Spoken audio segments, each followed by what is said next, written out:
from the New Arts and Media Studios in Milwaukee. I'm Charles Purcell. This is The Log. Oh my, we're getting right down to it here. People are already voting in some states.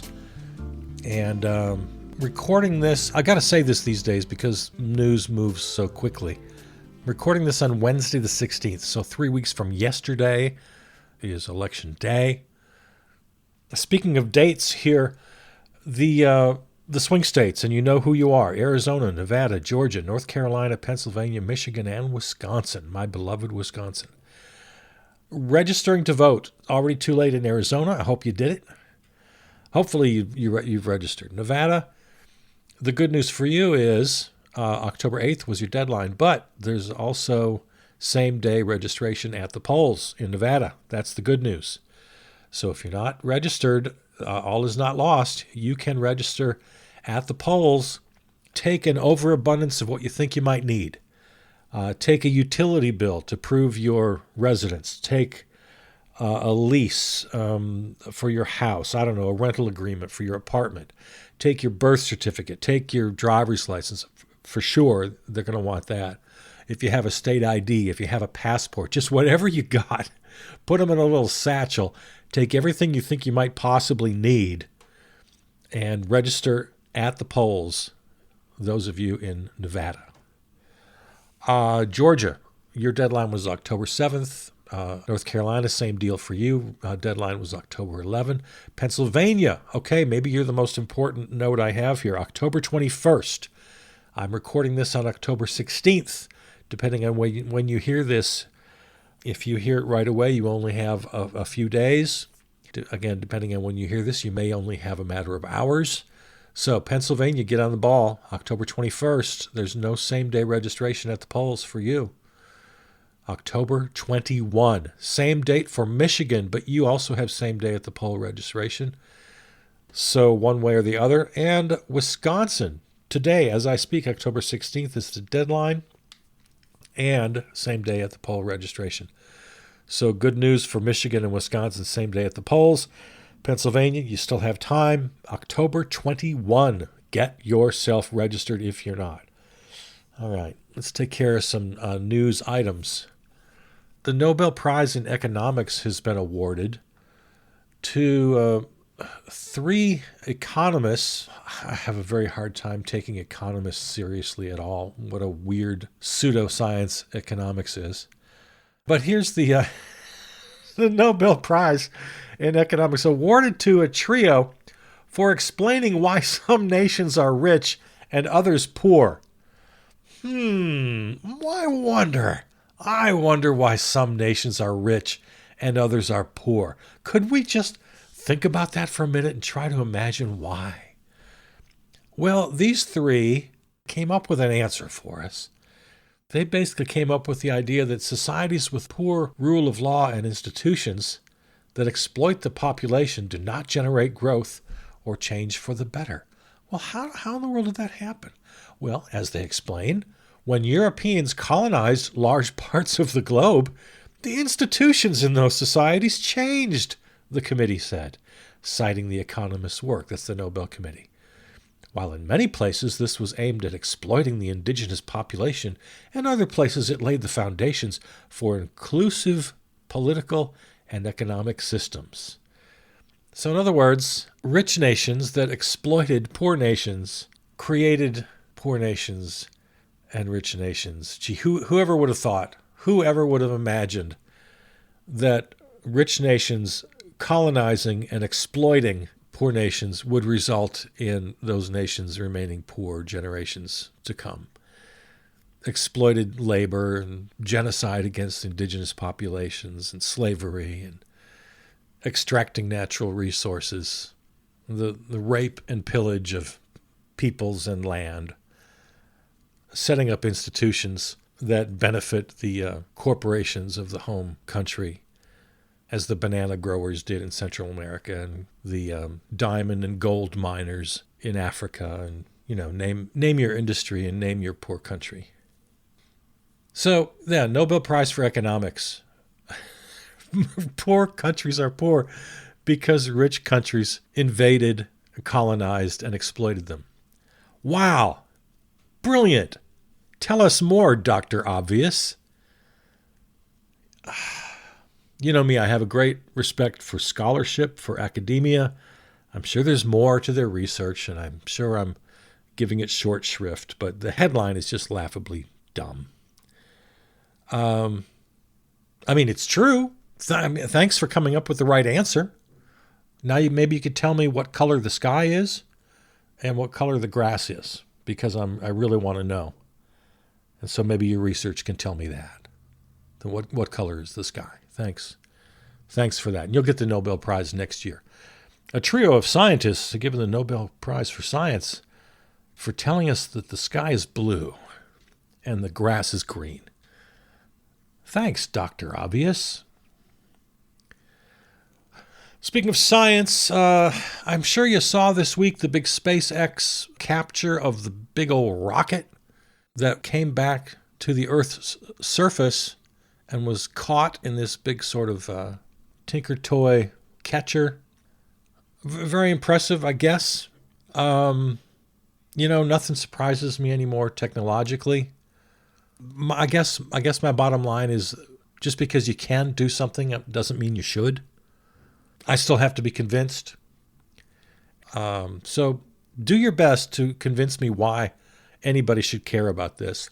To me, it's a huge, colossal waste of money, time, and energy that could be put to other things.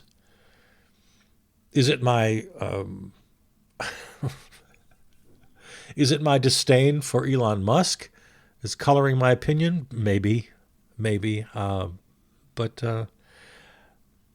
Israel, holy hell. Okay, it's just every week. My God. Over 40 countries strongly condemned their attack on UN peacekeepers. Yes, you heard that right. They're attacking UN peacekeepers now in Lebanon. Okay. I read something I didn't know. They're running the same playbook in Lebanon as they are in the West Bank. Settlements. Apparently, there are new Israeli settlements in southern Lebanon, a whole damn different country.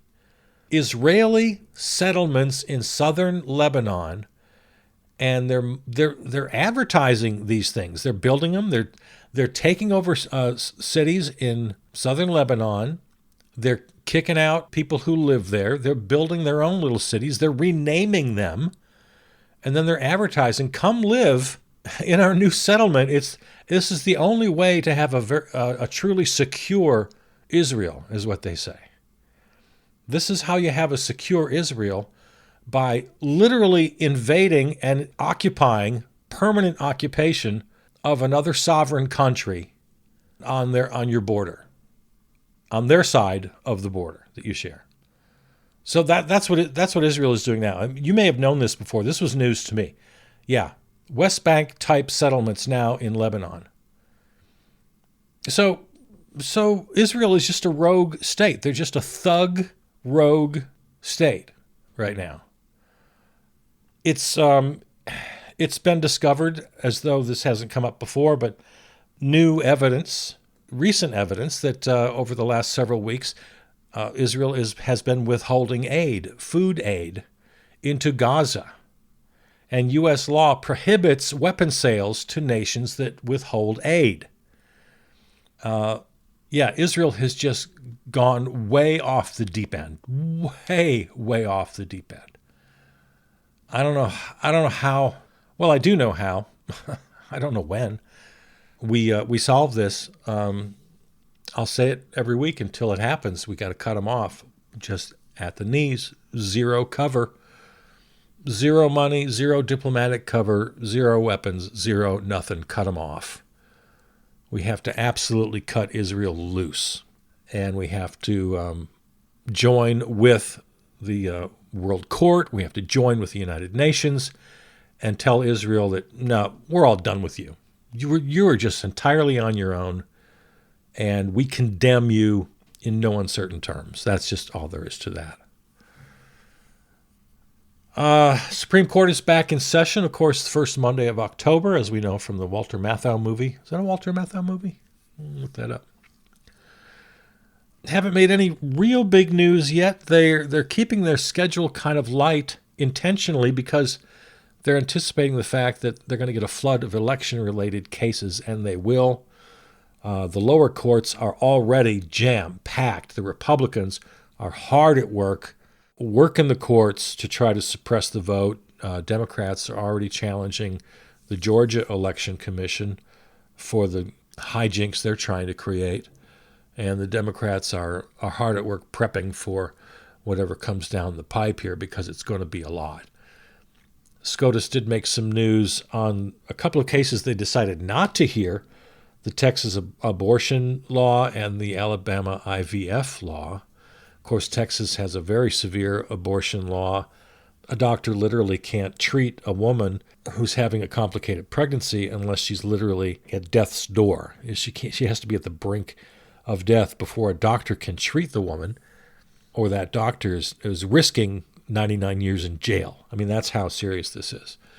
So it's very serious, and SCOTUS said, "No, it sounds okay to us. That's fine. We don't need to hear that case. We'll just let that one stand." And they did the same thing with Alabama IVF. Of course, you know that one, when an Alabama court decided that a fertilized egg is a person, and therefore IVF is illegit, can't do it. SCOTUS said, "Nah, sounds okay to us. All right, no problem." So SCOTUS is in session, but that's where they're at right now. New lows. This is a weekly feature here. Of course, the Orange Menace, you all saw the very odd rally in Pennsylvania where he danced for 39 minutes. That was so... If you haven't seen it, just Google that up and watch it. Man, holy hell. That was weird as... I'm telling you. If you don't know the story, it was supposed to be a town hall. Kristi Noem, governor of one of the Dakotas, I think South, was his little friend on stage to moderate and ask the questions. Yeah, it was supposed to be a town hall. He took 4 or 5 questions. On some reports, I heard 4, and other reports, I heard 5. And it was warm. It was hot and stuffy in the hall, and somebody fainted, I guess, required medical attention. So they played a song while they waited, and then somebody else. So these 2 people, they both turned out to be fine. They needed attention because they fainted. But then there were still 39 minutes to go in the hour, and the Orange Menace decides, you know what? Forget it. Who wants to hear questions, he said. Let's just play some more music. And he kept yelling at his guys off stage.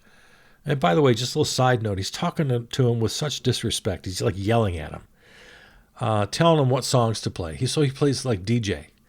And it was the weirdest collection of music. Starts with Ave Maria. At one point he goes to, who was it? Rufus Wainwright? Or was it Loudon Wainwright? Who's the older one? There's the dad and there's the son. Anyway, I forget. The one who had the famous version of Hallelujah. Leonard Cohen's Hallelujah. Played that, which, by the way, Wainwright sent a cease and desist order, which we've talked about. And the Elvis trilogy, his Truth is Marching On thing. And he just stood up on stage very awkwardly, kind of swaying and sort of doing his 2-fisted little fist pump, like he's doing the shaker, the weight shake. Remember that?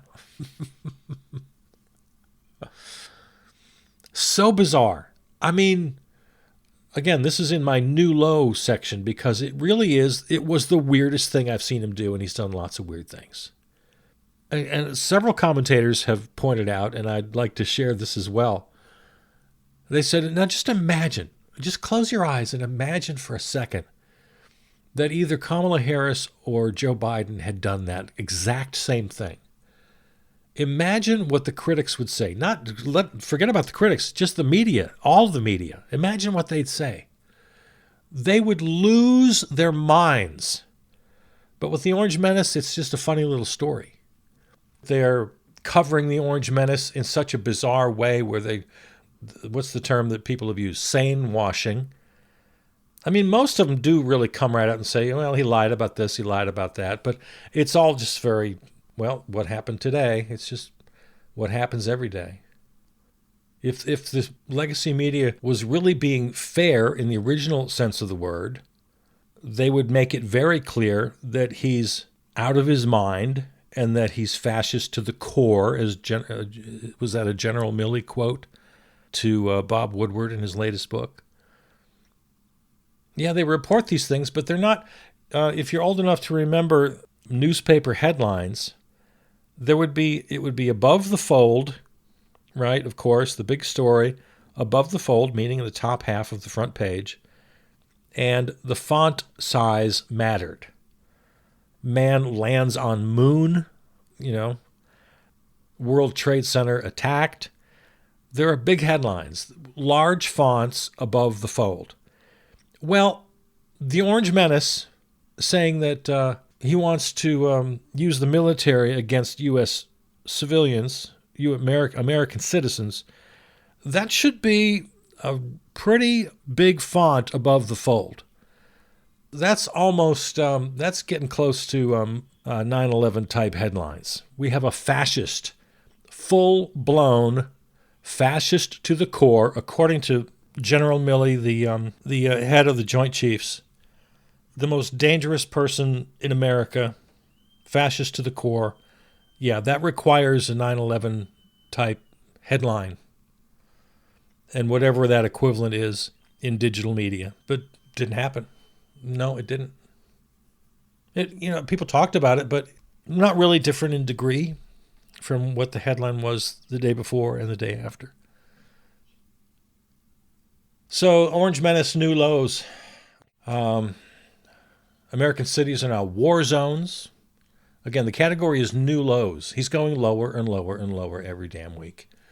It's hard to imagine where he still has room to go, but every week he finds a way to dig deeper. And this week is that American cities are war zones. They've been invaded. They've been conquered by an army of immigrants. Are you noticing all my air quotes here? These are quotes. An army of immigrants, and not just an army invited by Kamala Harris, because he has to intentionally pronounce it wrong. Those of us who support his opponents, or those of us who oppose him politically, are scum, and most famously, the enemy within. The enemy within. And there again, military. He said that's the thing about these new lows. We as his opponents, and in this regard, I'm in allegiance with Kamala Harris and the Democrats, even though I'm not a Democrat, as you know perfectly well. So anybody who opposes him is now the enemy within, and he's perfectly willing and thinks maybe we should use the military. And again, we don't have to make up these things. He says them right out loud. You can just YouTube it. You can just listen to these words come right out of his mouth. Yeah, maybe we should use the military against this enemy within. Michael Flynn at an event, Michael Flynn, the old former general and certain to be in a Trump cabinet, if that came to be, God forbid. He was asked about that, and he pretty much agreed. What was his quote? Hell will be unleashed on political enemies. Yeah, Mark Milley, U.S. Army General, Chairman of the Joint Chiefs of Staff, says the current Republican presidential nominee is a fascist to the core, says no person has ever posed more of a danger to the United States, most dangerous person to this country. And we've talked about it before, we'll talk about it again, but if you just listen to the lefties from the beginning, your life will be a lot better, because we were warning you back in 1980 that we were on a steady road. You can't elect this guy. You can't elect Republicans. You're on a steady road to fascism and totalitarianism. And we were laughed at. We were mocked. But, of course, we were proven right. Steady line from Reagan, who busted unions, had no respect, to people like Pat Buchanan, racist bigots, to Newt Gingrich, the first one to really master the manipulation of the levers of government. He kind of started what Mitch McConnell perfected, just absolute manipulation of the levers of government to do unconstitutional things. And Newt Gingrich also was at the forefront of just lying about the opponents, coloring Democrats as radicals and communists, and just these ridiculous characterizations that were never true. And then from there, the line continues to the Rumsfelds and Cheneys, who go to the dark side and are in full allegiance and subservience to the fossil fuel industry and the war for oil and all of that. We get the Tea Party. We get the aforementioned Mitch McConnell, who just completely turns his back on the Constitution, denies Barack Obama judicial appointments. And then as this progress continues, now we have Sarah Palin, the first in a long line of nut jobs. And now there are so many that you can't even count, the Marjorie Taylor Greenes and the Matt Gaetzes and all of them. And Trump himself. And Sarah Palin is kind of the godmother of the crazies. And now we got full-blown MAGA. And it's a steady line, and we knew it. We saw it coming, and we've been shouting it ever since. We've been yelling since 1980. We say, look at the progression of this. Look at the Republican Party. Look at the so-called conservatives. They call themselves conservatives. We call them right-wing. Look at the right wing. Look at the steady growing fascism. We were calling them neo-Nazis and neo-fascists for the last 40 years, and you guys didn't listen. Please listen to the lefties. We know what we're talking about. And now we come to the point where the worst manifestation of all of this, according to the polls anyway, is in a 50-50 race. The strength of the repugnance in the polls at this point now, after all these decades, it really says more about us than it says about them. This country, and it just pains me to say it, just objectively sucks. I mean, we can still save it. I still have hope.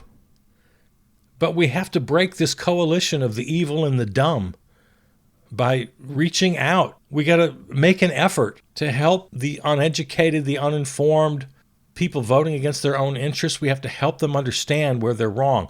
I know I don't know how. If I knew how, I'd do it. I keep trying.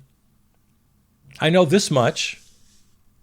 We have to acknowledge their pain, because I can only imagine how sick these people are of hearing the Democrats tell them how great the economy is. I mean, I'm sick of hearing that. Yeah, by every metric, the economy is doing great. Except people's own personal lives, where they're just scraping by to make ends meet. They can't really live a decent life. They got to decide between medicine and food. They can't send their kids to college. They can't go on a decent vacation. They're just living paycheck to paycheck. They're getting by, but with no security. And then if something big happens, if a car breaks down, if there's a medical emergency, they are just screwed, and they know it. And they got the Democrats on TV telling them how great everything is. And then, God bless them, they turn to the Republicans. We got to figure out how to reach these people. And we got just a couple weeks to do it. But even then, we still have this job. It's a never-ending job. We got to help people understand that, yes, their lives are crummy, and we shouldn't be denying their own lived experience. We got to stop doing that. But at the same time, you can't be so goddamn ill-informed that you think the Republicans are the answer? These fascists? This wannabe strongman? These wannabe autocrats? These anti-democrats? Small d? If they think that's the answer. So yeah, one, acknowledge their pain. But then two, you got to advocate for big changes. Which is why we got to talk about how disappointed we are in Kamala Harris. Just really, really leaning into this centrist BS and all the support she's getting from disaffected Republicans. Man, she's leaning into that. Rather than advocating for big changes that will actually make a difference in people's lives. It's all nibbling around the edges. And it's this Rube Goldberg stuff about tax incentives and just such BS. So 1, acknowledge the pain. 2, advocate for actual change, big change. Break the system, change the system kind of changes. And 3, then we have to mean it. We have to mean it and not just say it. And then we have to speak it clearly without all this political double talk and these talking points and the way politicians speak. You know, when they say that the Orange Menace is so honest and he speaks his mind, it's because he's the only person in the entire world of politics who doesn't talk like the other ones do. Kamala Harris is obviously intelligent, she's obviously well-spoken, but she speaks like every other politician we've heard for the last 100 years. There are 2 people in politics that I can think of, only 2, that speak clearly and passionately, and that's Bernie Sanders and the Orange Menace. And that's all people hear. They don't know he's lying or they don't care that he's lying. All they care about is that he's a straight shooter in the way that, you know, he speaks like, what was that movie with Warren Beatty, remember? About the politician, Bulworth, I think, was that what it was called? The politician who just speaks so bluntly that everybody is, their jaws hit the floor. They can't believe, and he becomes popular. So, yeah, check out the old movie Bulworth. That's the Orange Menace. But that's what they like. That and the fact that they're also, a lot of them are also bigots and they hate people and they're afraid of people, and he feeds all their worst fears and hatred and bigotry.